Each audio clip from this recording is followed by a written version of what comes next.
Hi, everybody. This is Michelle Hill, and I am your legacy builder at Winning Proof. And I am here today with Michael Eakman. And we're going to get into who Michael is and what he does, but I'm going to read his bio before I say hello. Michael serves as president and wealth manager at Adaptive Wealth Partners. Michael has worked in the financial industry since 2011 and made his biggest move in 2020 when he founded Adaptive Wealth Partners. His clients benefit from a shared plan that is simple to understand and implement. Michael believes that his clients deserve to be coached through their financial journey, ensuring that each conversation leads to one thing the client can do to better their financial picture. Can't we all help? We can all help from that. From having the appropriate amounts of emergency cash, investing in high quality investments that pass the 2000 asset test, and positioning his clients and their assets to take advantage of market opportunities. Michael also helps his clients understand that the media's influence has a negative influence on them achieving their financial goals. We'll talk about that. Michael primarily works with athletes, coaches, sports and entertainment professionals, and business owners, helping them save, grow, and protect their wealth.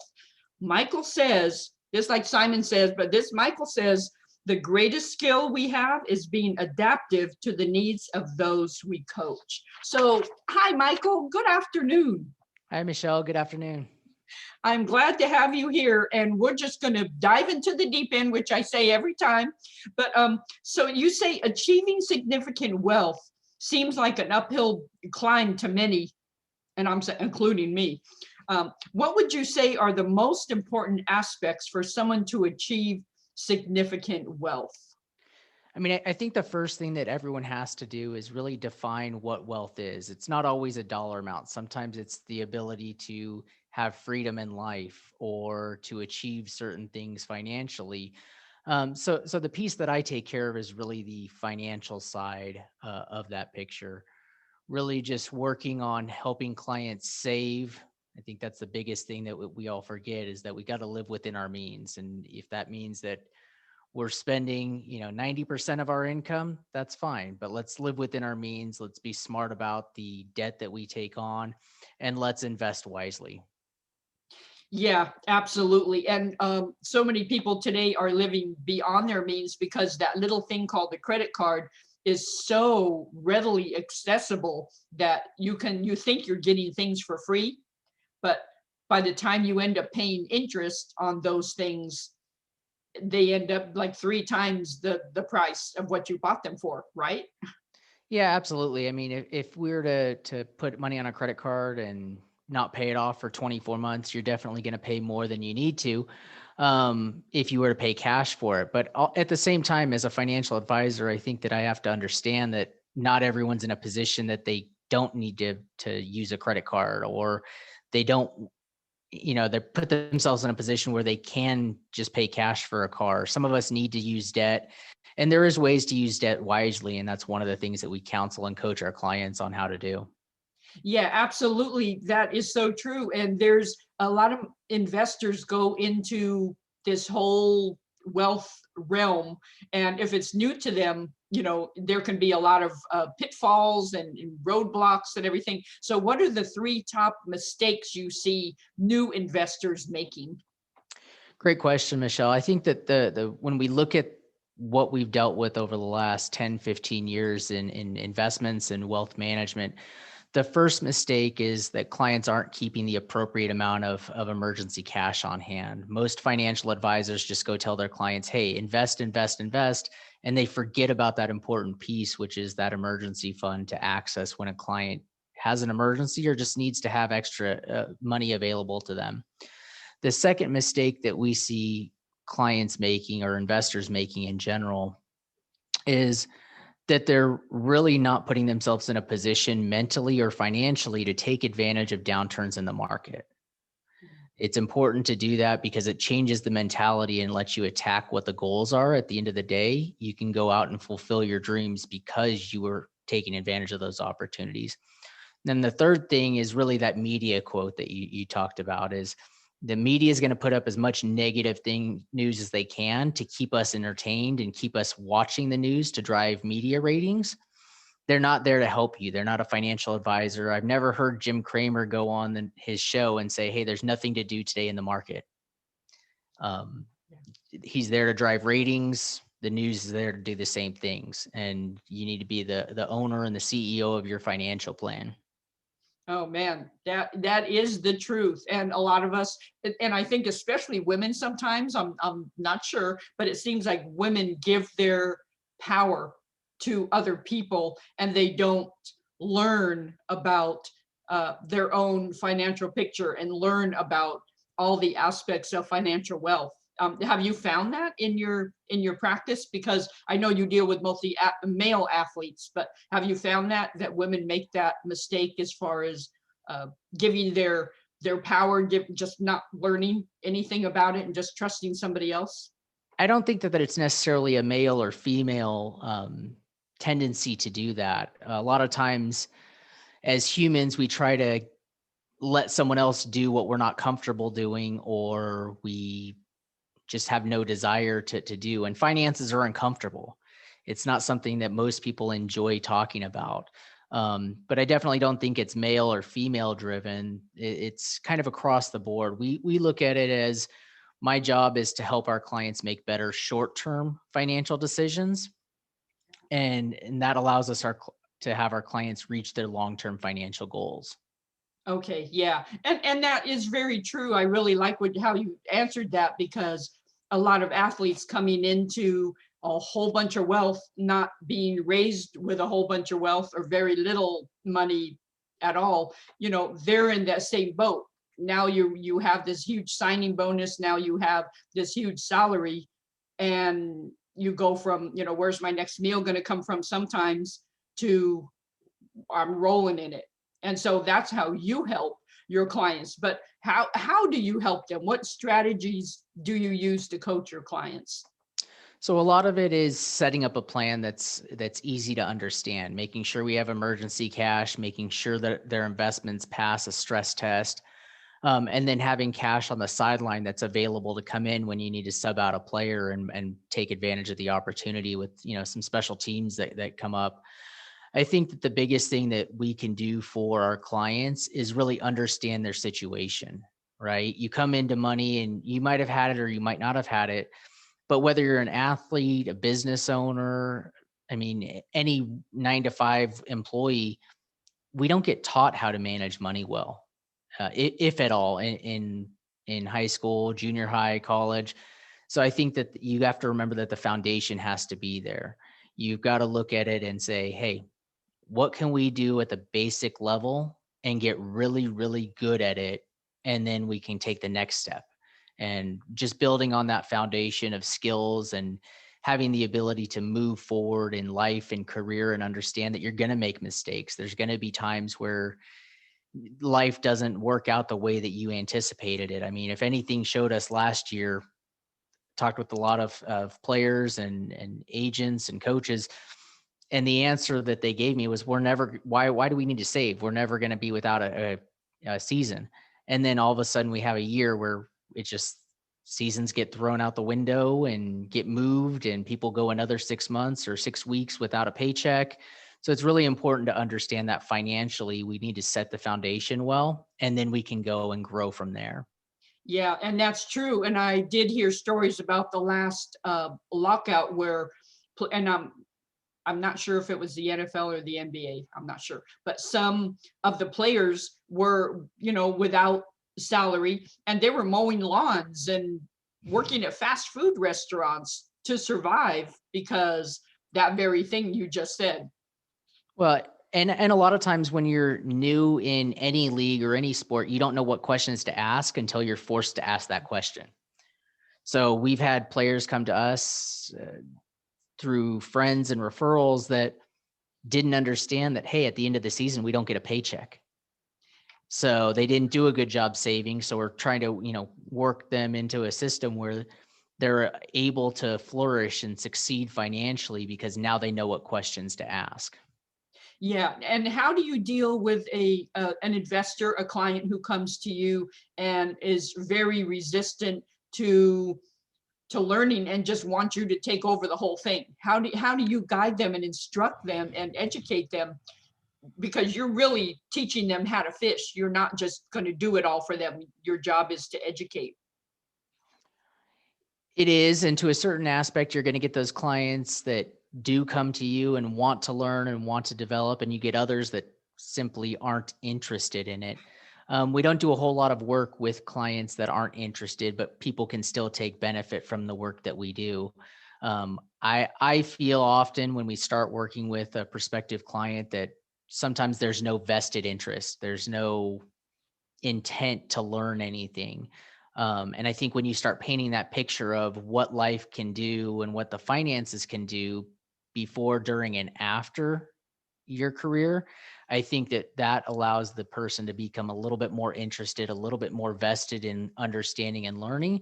But we take on full service wealth management. So we manage the investments, we manage retirement accounts, we can still manage those things, and we try to keep it simple. So when I call a client, we're not just calling to check in and say, hey, how are you doing?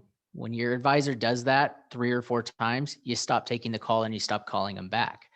A lot of times we keep it nice and short, try to keep it simple where, hey, we noticed that this is where you're at with your cash. You're at 6 months worth of cash. Let's move it to 9 months worth of cash in your emergency fund.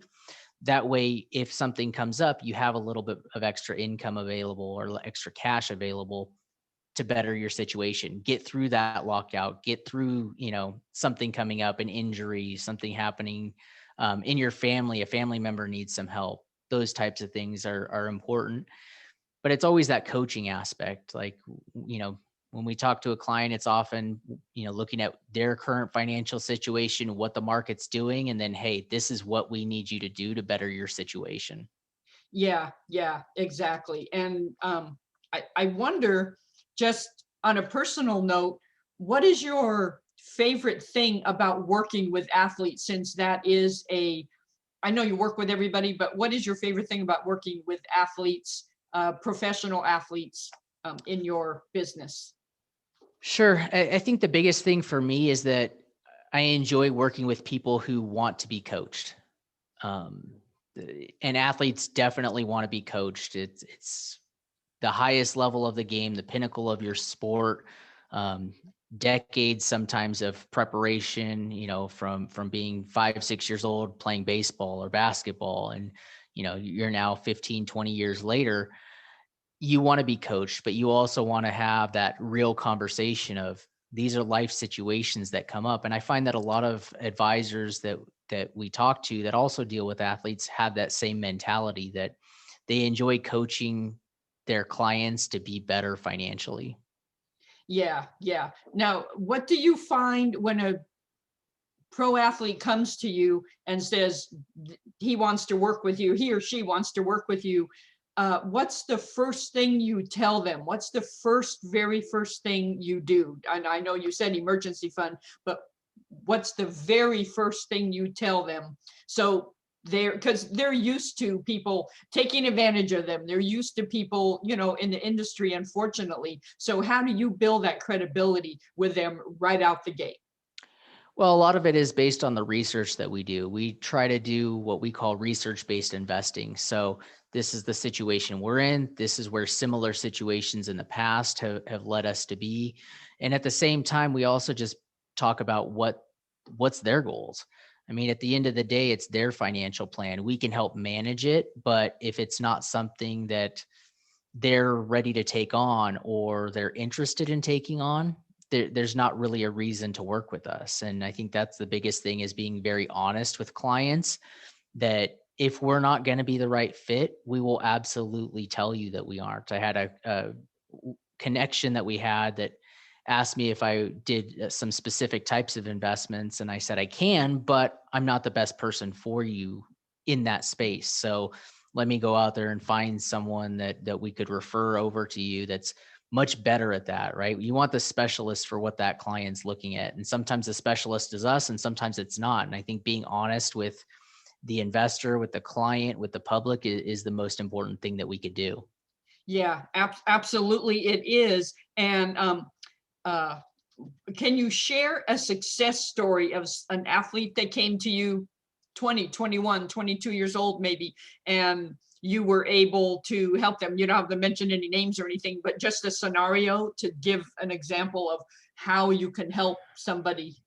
Yeah, I mean, my viewpoint is as an athlete, you have the personal brand. You've built your brand, and that's, you know, with the college situation changing in the NCAA, and life changing and the world changing around us. We had a client that called us and said, "Hey, I want to buy this car." And so we looked at it and we said, "Hey, you could pay cash for it. It's $90,000 vehicle. You have the money to do it. But what if we reached out to the dealership and worked out an arrangement to where you do the voiceovers for commercials, or, you know, they ended up doing the voiceovers for commercials and then also doing a signing event at the dealership later that year. And the dealership prepaid the lease on the vehicle that he wanted to drive. So we ended up saving the client $90,000 on the vehicle, turned it in at the end of the day. That's kind of one of those things that we do extra that's above and beyond what most financial advisors do. But I think that the biggest difference is understanding that at the end of the day, that whistle's going to blow. You're going to play a final play, whether you expect it and you can plan it out, or whether it's just happens. You get cut, you get an injury, you lose the desire to play the game. It's just not the right fit for your family to move to another city. Sometimes you can't control that, and being adaptive and being willing to help clients and our athletes get there, and understand what that big picture, I think, is the biggest thing that we can do for them. Yeah, yeah, for sure. That was the best barter deal I have ever heard of. It's really good. Okay, so what prompted you to start Adaptive Wealth Partners? What motivated you? So it was really kind of in the name. I was sitting down thinking about, you know, how can we best serve the clients that we have and the clients that we work with, are going to work with in the future. And it was really being able to adapt to each one of these players, client situations where I didn't want to have to put the clients into one box that fit everyone, so to speak. So I wanted to create a firm that we truly believe in the mission of bettering people's financial situations, giving clients the tools and resources to have the confidence in the decisions that they make on a daily basis, but also being able to adapt to their needs and go out and help them in their sense. So if they needed help with a car purchase or financing a vehicle, um, you know, whether they're buying it or paying cash through a loan, I think that the biggest idea was that we want to be true to ourselves and we want to be able to give back to others. Yeah, I really like that name too. You just described it. That describes your business perfectly. Yeah. So if somebody is really feels like they're not in a financial position to come to you, say they're not an athlete, they're not making $5 million, $20 million a year, they're just a regular Joe. What do you say to those people, and what steps do you give them? The nice thing about this practice is that we don't have to only take on the clients that make, you know, millions of dollars a year. We've taken on clients that make 70, 80, $100,000 a year at the same time. But we know that using the tools that we have for clients that make multi-million dollar contracts are the same tools we can give to someone that doesn't make those contracts. So I think that the biggest step is finding either a resource or an advisor for those clients that can really benefit and bring some opportunity to learn how to run your finances, in a consistent way, is probably the biggest thing that we do. Um, but there's going to be a financial advisor out there that can help you. So if you reach out to CPAs, attorneys, people that you know, there's plenty of financial advisors out there in this country that are doing really good quality work for their clients. We just have to find them. Yeah, yeah, for sure. And since there, that kind of leads me to another question too, is that since there are so many financial advisors, wealth partners, what sets your company apart from the rest? What is your USP, your unique selling proposition? For me, I don't feel like we're selling anything. This is something that everyone's going to benefit from financially. I mean, we've got a client that's 11 years old that puts away, $50, $60 every time he's got a birthday or a holiday, things like that. So I don't, this is one of the first times that I've ever not felt like I'm in a sales type role.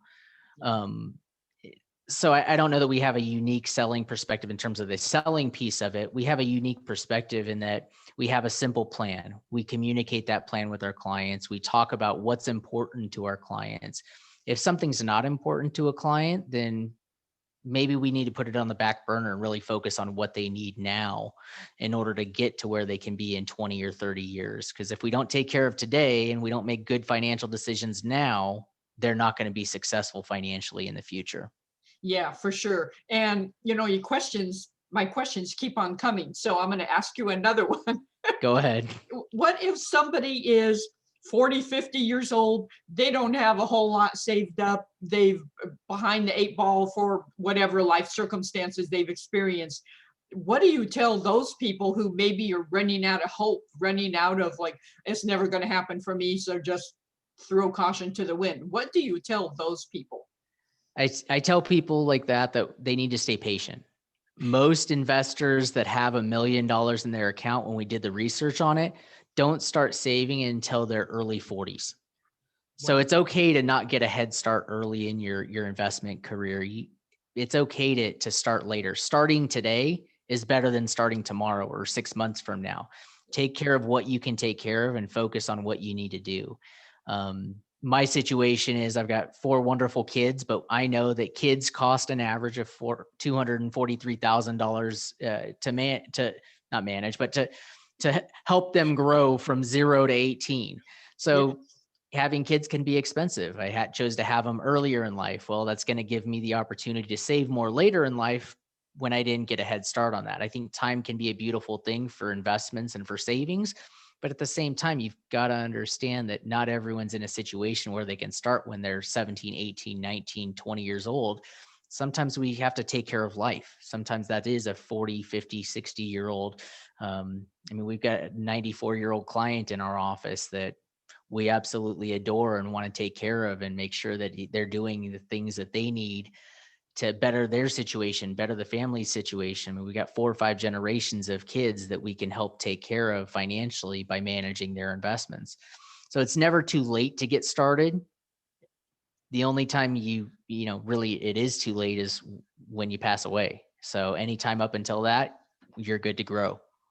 Okay, I like that. Good to grow. That's right. So my final question, before I ask you how people can connect with you, but my final question is, how can parents, you're the parent, you and your wife are the parents of 4 kids. What can parents do to teach their kids about uh, responsible money and managing their money even from a young age?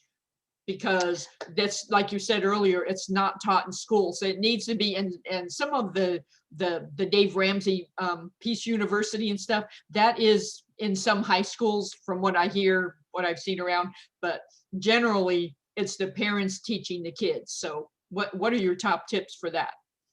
Yeah, that's a great question. And the truth of it is that you have to be flexible. I mean, I've got 4 different kids with 4 different personalities, with 4 different learning styles.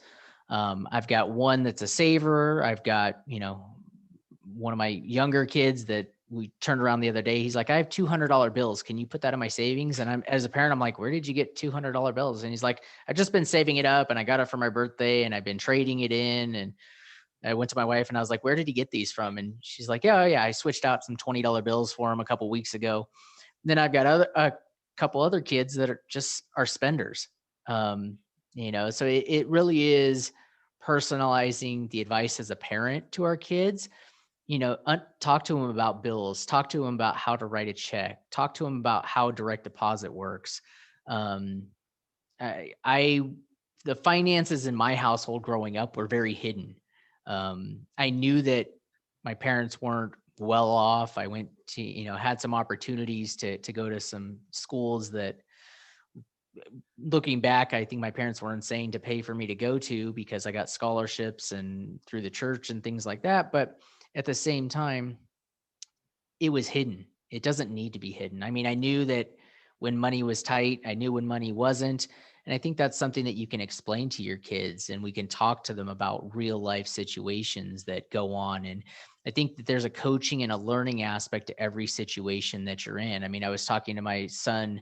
We went to the grocery store on Saturday, and he's 7 now. And he was like, why is the milk at the back of the store? And I'm like, well, the store, they put the milk and the cheese and the eggs and the things that you need regularly in the back of the store so that you have to walk through the whole store to get to the back and to come forward. And like the golden parent moment was when he goes, is that why at Walmart they put the electronics in the back of the store so you have to walk through everything to get to the back and then you have to walk through it again? Yeah, absolutely. That makes sense.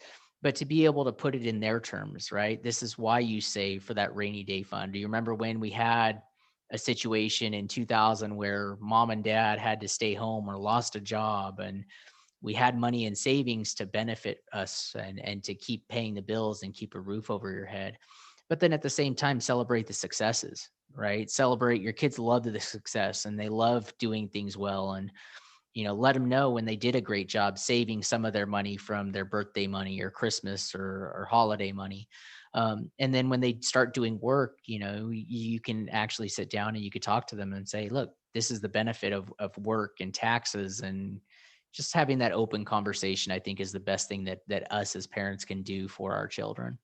Yeah, I absolutely love that. And it was funny because when I homeschooled my kids for, I don't know, 2 or 3 years, when my daughter, I think, was in maybe ninth grade, 10th grade, and then my son was in fifth grade.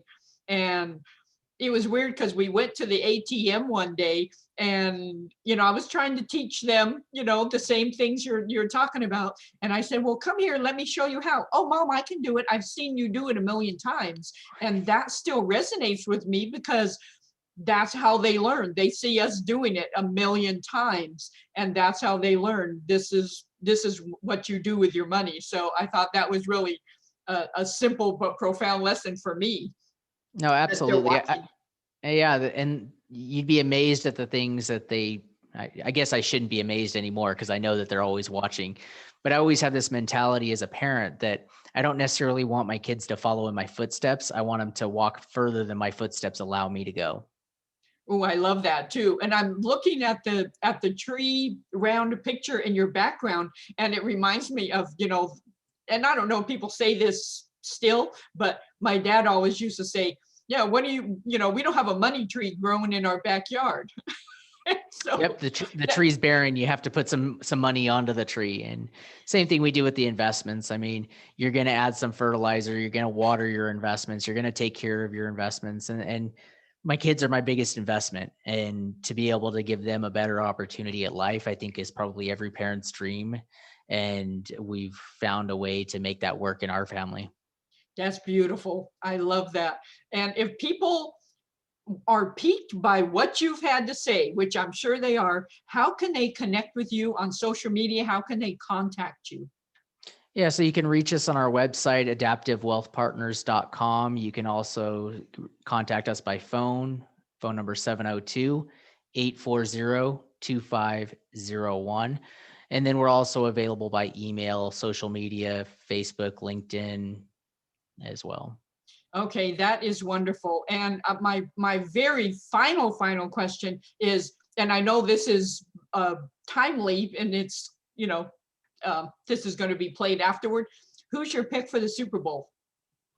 I grew up as a Raiders fan. I love all sports though. So I have a hard time rooting for Kansas City, but I love what Tom Brady has done. Tom Brady to me is that quiet leader where you don't hear a lot in the media about the things he does or the things he says, but the ability for him to go into a program and really focus and direct and just help know where he can be a benefit to the team. So I'm wasn't a Tom Brady fan a couple years ago, but he's slowly grown on me, and I'm hoping Tampa Bay pulls it off. I say good to that. Well, thank you so much, Michael. I appreciate you being on today. Any final words of wisdom you want to share with people who are watching? Nope, just be ready to be coachable and make the most of your financial situation, make good short-term decisions because you'll have a better long-term outlook. Amen to that, for sure. And I just want to let people know, if you want to get in touch with Winning Proof, you can contact me on my website, winningproof.com. All my Winning Proof Unscripted interviews are on YouTube under Winning Proof Unscripted. And you can contact me. I'm on LinkedIn and Twitter and Facebook and Instagram and all that. So you can contact me. You know how to contact me if you really want to. So thank you for watching another episode of Winning Proof Unscripted.